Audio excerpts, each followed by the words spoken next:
Luiz Fabiano na área, cruzamento, Kardec, olha a bola pro Lucas, olha a chute do Lucas aí! E o Rogério, pé direito na bola, passou pela barreira!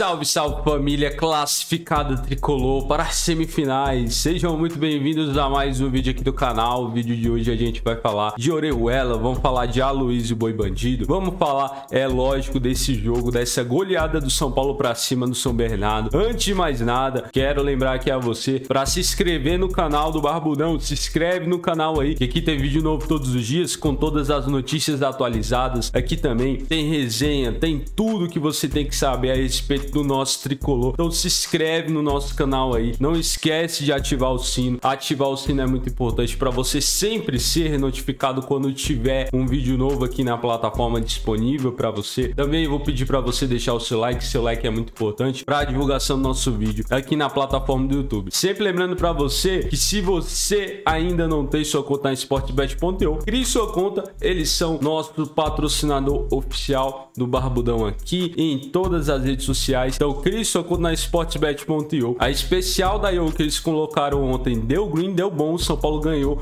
e teve mais de 2,5 gols. Também lembrando aqui para vocês que no meu grupo VIP, eu tenho um grupo VIP onde eu mando os palpites, deu tudo bom ontem também, 100% de aproveitamento. Se você quiser fazer parte, fala comigo. Também lembrar aqui para vocês que o link do meu site para você comprar a sua camisa de time está aí na descrição, assim como todas as redes sociais, Twitter, Twitch, TikTok, Instagram. Então me segue nas outras redes sociais.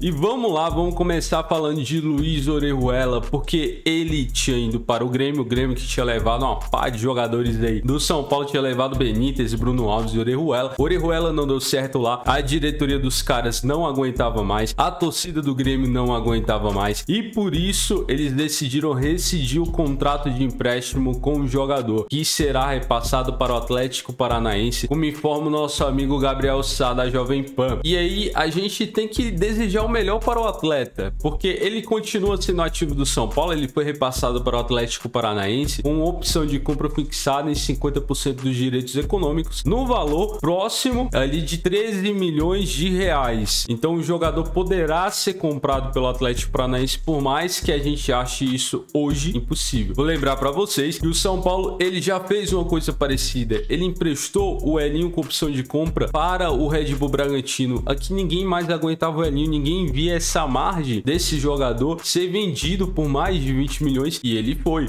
E teve na época em que essa compra ela foi concluída, gente achando que foi inclusive um absurdo, que São Paulo não deveria ter feito isso, porém fez, ainda bem que ele foi vendido, não queria o Elinho aqui hoje no São Paulo e a gente tem essa oportunidade por Orejuela, vai que ele vai bem lá, né? A gente tem que torcer para isso, não tem nenhum sentido ser contra o Orejuela jogar bem lá no Atlético Paranaense, que inclusive, ó, que amigo, tá? Atlético Paranaense, você é um amigo, levou o Pablo, levou o Vitor Bueno e agora o Orejuela. E por mais que eu goste do jogador, tá? Eu gosto das características do Orejuela. Em campo o cara não consegue jogar, aí fora que ele tem problema de adaptação também, né? Ele não consegue se encaixar, ele não consegue entrar na roda ali dos amigos. Eu não sei nem por que ele continua no Brasil se ele não consegue entrosar com ninguém, mas enfim, isso é papo para outro vídeo. Aloysio Boi Bandido também está de saída da China, está vindo aqui para o Brasil e o clube interessado na contratação dele até o momento é o Avaí. O Grêmio também chegou a demonstrar interesse no jogador, que todo mundo achava que quando fosse voltar aqui para o Brasil iria voltar para o São Paulo, só que hoje no São Paulo não tem posição para o Aloysio Boi Bandido, não tem espaço para o cara. Primeiro que ele volta da China, eu não vejo ninguém voltando da China para receber pouco, então ele viria para receber muito e ele recebia muito lá na China. Hoje no São Paulo ali na posição que jogaria o Aloysio Boi Bandido, tem o Luciano, tem o Éder, tem o Rigoni que pode jogar ali, tem o Caleri, tem o Juan, não tem posição para jogar o Aloysio Boi Bandido, então completamente descartado ali no São Paulo. Pelos níveis aí dos clubes que estão atrás dele, realmente não seria para ele voltar nesse momento, não teria essa lógica. Então toda a sorte do mundo para ele, me fez muito feliz quando jogou aqui no São Paulo, era um personagem muito bom e era um jogador muito bom, não foi para a China ganhar rios de dinheiro à toa, mas hoje não dá mais. Desejo toda a sorte do mundo para ele. O Abel Ferreira deu mais uma entrevista, dessa vez para o Roda Viva, mais uma vez elogiando o São Paulo, mais uma uma vez elogiando o mestre Tele Santana. E olha, galera, na boa mesmo, tá? Ele, entre outras coisas, ele mencionou que a carreira dele logo ela vai terminar. Não agora, não daqui a pouco, né? Não hoje, nesse ano, nem daqui a uns 2 anos, mas daqui a uns 5 anos ela deve estar encerrando aí. E ele sempre fala do mestre Tele de uma forma muito carinhosa, como se ele realmente se inspirasse no treinador que fez história, foi ídolo do São Paulo, né? Que fez muito, mas muita coisa pelo São Paulo. E ele falou que aceitou ir ao Roda Viva também para homenagear o Tele Santana. E ele falar desse papo de que logo eu vou encerrar minha carreira, me deixa na cabeça que ele realmente vai querer treinar o São Paulo em algum momento, tá, rapaziada? Se ele gosta tanto assim do Tele Santana e não tem nenhum problema com a gente, e ele também não tem esse problema por ser tão vencedor no rival, eu acho que em algum momento dessa carreira curta dele aí que ele ainda terá, ele pode tentar cavar uma vaga aí.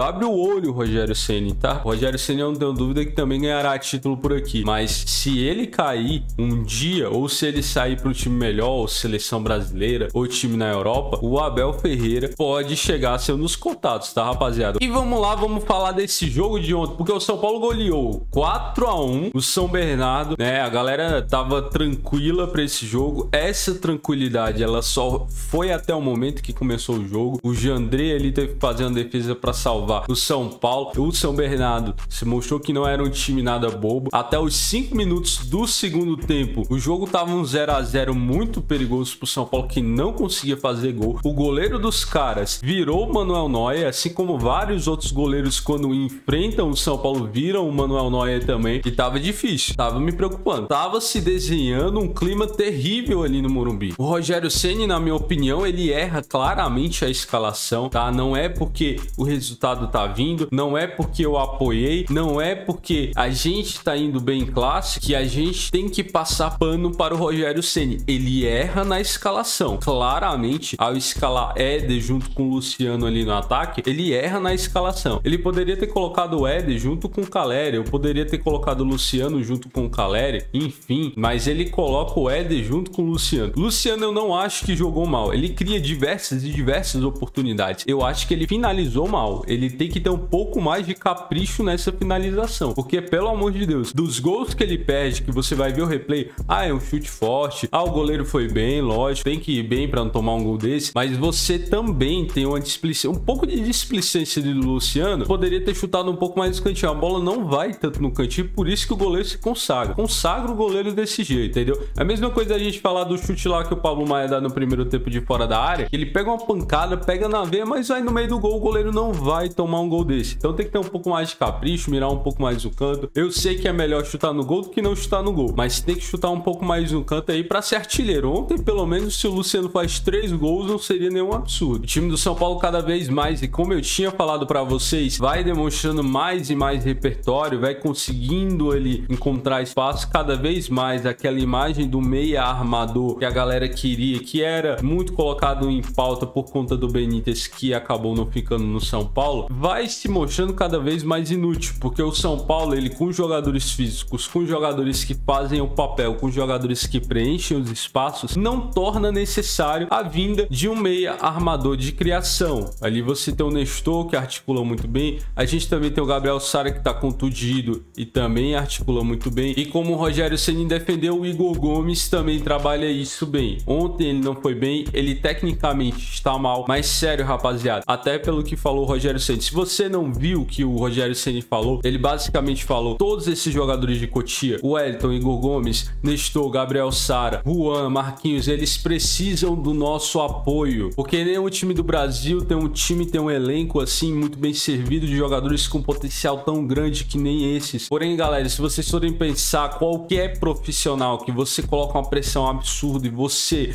ignora os acertos para mirar só nos erros do cara, para criticar ele, qualquer profissional que você faz isso, você nunca vai melhorar o rendimento dele. Pelo contrário, você só atrapalha o rendimento dele. Então a gente tem que ter muito cuidado. Por exemplo, o Igor Gomes é um jogador que eu entendo que a galera que assiste o jogo do sofá não veja o Igor Gomes jogando tanto assim. Veja o Igor Gomes um jogador completamente inútil. Eu entendo, porque a galera tá começando a se acostumar com esse negócio de tática agora. Então é algo novo para a maioria das pessoas. O Igor Gomes com a bola está devendo. vendo. Ele tem que melhorar a sua técnica, o seu passe, chutar mais, chegar mais, ser mais importante também com a bola. Ele tem bola para isso. Porém, ele sem a bola é um jogador que se entrega muito. Como o próprio Rogério Ceni falou, fisicamente o Igor Gomes é muito acima da média. Ele preenche muitos espaços, ele ajuda, ele dificulta o adversário de criar jogadas. É isso que o treinador leva em conta ao escalar o Igor Gomes no time. É por isso que eu falo, ele é titular no time titular, ele é titular no time reserva. E quando voltar o Gabriel Sara, se o Rogério Ceni entender que o Gabriel Sara vai ser titular, o Igor Gomes vai continuar entrando todo o santo jogo. Então eu acho que a gente tem que apoiar nesse momento. O Igor Gomes, melhorando essa parte técnica e com confiança, com o nosso apoio, ele vai crescer muito, ele vai ser muito importante para a temporada. Nunca é demais lembrar aqui que o Rogério Ceni pediu para que ele e o Gabriel Sara não fossem negociados pela diretoria do São Paulo, a não ser que venha algo totalmente recusável. Falando do segundo tempo em si, que acontece muita coisa, acontece realmente muita coisa ali, e a emoção do São Paulino ela vai de 0 a milhão várias vezes. O Reinaldo, ele falha no gol do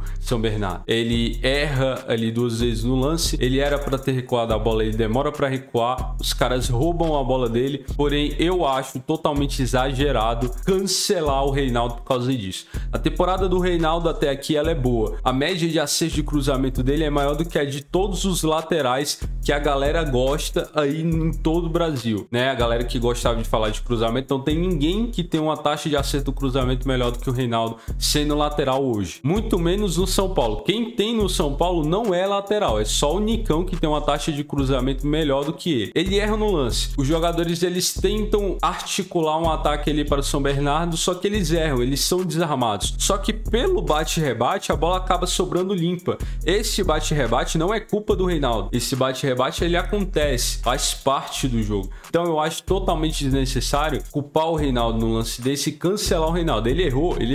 Ele tem que levar a culpa, não merece passar o pano, não merece, mas ignorar tudo que ele fez até agora no Campeonato Paulista. Ele decidiu algumas partidas para vir agora e julgar o cara por causa de um erro que não foi decisivo, ainda bem que não foi, mas não foi decisivo para o resultado do jogo, eu acho demais. Inclusive entrou o Wellington no lugar dele. O Wellington eu acho que ele tem muita margem de crescimento e também por conta disso é importante o Reinaldo, é importante esse apoio também ao Reinaldo, porque o Wellington não está sendo pressionado por causa do Reinaldo, tá? Se não tem o Wellington ali à disposição, tem o Reinaldo à disposição. Se não tem o Reinaldo à disposição, ou se o time precisa de velocidade, tem o Wellington. Então para o elenco isso funciona muito bem. Eu acho que o revezamento tem que ser feito entre esses dois e o Léo Pelé tem que ser mantido na zaga para quando for necessário. Ele não pode, o Léo Pelé ele não pode jogar na lateral esquerda, gente. Me desculpa, é um lateral esquerdo muito limitado. Agora o Wellington ele mostra uma margem de evolução. Eu acho que ele tem que levantar um pouco mais a cabeça na hora de dar o último passe, na hora de dar o cruzamento. Eu vejo ele cruzando muito de olho fechado, por isso que ele erra tanto o cruzamento. E o resto do time não tava conseguindo furar a defesa ali do São Bernardo, né? Não tava conseguindo chegar aos gols, até que o Rogério Ceni começa as mudanças na equipe. Ele coloca o Nicão, ele coloca o Rigoni, ele coloca Caleri. E o time se lança pro ataque, começa a realmente criar uma jogada. Num lance um pouco despretensioso que o São Paulo está aí trabalhando a bola desde trás lá no campo, sai o gol do Rodrigo Nestor. Num belo passe do Rigoni, o Nestor tem toda a tranquilidade no mundo e finaliza muito bem. Ele que tinha perdido um gol no primeiro tempo. Um lance que, apesar de estar sem goleiro, apesar da galera achar que é fácil, eu não achei fácil. E falo porque o lance reto de chute reto não era fácil de concluir. Dava pro Nestor ter chutado melhor, lógico que dava, mas não era fácil de concluir. O chute cruzado estava travado pelo jogador que estava tentando fechar. Então, beleza, ele isolou a bola, poderia ter um pouco mais de capricho, mas assim, eu não achei um lance extremamente fácil, como por exemplo, a bola sobrou, era só jogar no gol. Eu não achei fácil assim também. E ainda bem que ele se redimiu, né? Porque a galera poderia ter pego no pé também esse lance. O São Paulo não só venceu o São Bernardo, como fez o saldo que precisava fazer. Abriu 3 gols de saldo. E por que que isso é importante? O Corinthians vai enfrentar amanhã o Guarani às 7 horas da quinta-feira. E se eles ganharem do Guarani por 1 a 0, o São Paulo, com esse resultado feito ontem, vai passar a jogar a semifinal contra o Corinthians no Morumbi. Isso é muito importante. Então, assim, eu acho que o São Paulo poderia até ter feito mais, eu poderia não ter tomado o gol, mas o resultado ontem foi grandioso. E, inclusive, eu gostaria também de mencionar isso. O Rogério Ceni no São Paulo, ele não só está fazendo o resultado, como está fazendo a gente se acostumar com situações que a gente tinha se desacostumado nos últimos anos, que é pegar um adversário desse e não se preocupar só em ganhar, mas em fazer um saldo para tirar uma diferença, uma desvantagem vantagem no campeonato. E aqui eu nem vou mencionar os clássicos, que hoje tá muito mais difícil vencer o São Paulo em clássicos do que era antigamente. Falando aqui a respeito um pouco mais dos outros gols. Para mim, a entrada do Nicão, ela é muito importante para a decisão do jogo. Não vou nem falar aqui do Pablo Maia, tá, rapaziada? O Pablo Maia, para mim, ele acaba completamente com o jogo. O moleque, ele pega uma bola de fora da área, finaliza, pega na veia. Foi a segunda bola que ele finalizou muito bem, e aquilo é uma jogada ensaiada do Rogério Ceni. O Pablo Maia, ele mostra a importância que tem um primeiro volante, que ele tem recurso. O Pablo Maia está sendo testado e treinado para que ele faça inversões de bola, que ele dê passes em progressão, quebrando linhas, que ele finalize, que ele apareça para finalizar, porque ele é um excelente finalizador. E o Luan tem que abrir o olho. Infelizmente, o Luan teve a lesão e perdeu a sua posição, ganhou a camisa 8 lá que ele queria, que ele gostou muito, mas hoje o Pablo Maia é titular absoluto desse time. Não que o Luan ele não vá ser importante para o decorrer da temporada do São Paulo, como eu já falei para vocês, São Paulo tem elenco, mas o Pablo Maia ele vem jogando constantemente, porque ele é um jogador absolutamente necessário para o esquema do Rogério Ceni funcionar. O Rogério Ceni ele queria um primeiro volante alto, não encontrava esse cara no mercado fácil de ser comprado, ia trazer o Jailson, porém o Palmeiras atravessou essa negociação e comprou o jogador, levou o jogador, e aí ele achou o Pablo Maia dentro da casa, um jogador de boa estatura, um jogador de boa pegada, um jogador de finalização de bom passe, está trabalhando ele muito bem. Então hoje o Luan tem que ser humilde, e ele é humilde, para reconhecer que ele precisa trabalhar esses fundamentos de um volante que chega mais no ataque, finaliza mais e dá mais passe, porque hoje é absolutamente necessário para o nosso futebol. Não faz sentido a gente cobrar profissionalismo de dirigente, não faz sentido a gente cobrar que os treinadores eles se capacitem cada vez mais para treinar o nosso futebol aqui, e a gente achar que um volante ele só precisa marcar. Isso não existe, isso ficou lá atrás no futebol. Hoje o primeiro volante ele precisa marcar, finalizar, ele precisa saber dar passe, ele precisa inverter bola, ele precisa ser completo. E por isso hoje o Pablo Maia é titular absoluto, e ontem ele decide o jogo de uma maneira inacreditável. Ele faz o gol ali, que é o gol da virada, e não só isso, ele dá um passo pro Caleri fazer o quarto gol, que é um absurdo, rapaziada. É um absurdo. Caleri, ele só tinha um passe limpo daquele, com aquela qualidade, quando era o Ganso jogando com ele. Então, o que o Pablo Maia fez ali no quarto gol do São Paulo é absurdo. E o Caleri, eu nem vou falar nada, né, rapaziada? Ele recebe a bola e só tira do goleiro. É lindo aquele gol. Falando aqui um pouco mais a respeito do gol do Marquinhos, tem a participação importante do Nicão. O Nicão, mais uma vez, foi muito importante na partida de ontem, como eu falei pra vocês. Pra mim, foi um dos principais jogadores que, entrando no campo, conseguiu mudar o que foi essa partida do São Paulo. Ele dá o chute, que acontece o escanteio pra cobrança, em que sai o gol do Pablo Maia. Não gosto desse negócio de pré-assistência, né? Não gosto desse lance de pré-assistência. Pra mim, isso tem que ser banido dos debates. Mas se você quer pré-assistência, ele que gera o escanteio que sai o gol do Pablo Maia, ele que dá o passe, Pablo Maia achar o Caleri em condição. Então, o Nicão, que eu quero deixar muito claro aqui pra vocês, ele articulou o São Paulo como um meia muito bem. E o gol do Marquinhos foi mais uma prova disso. Ele consegue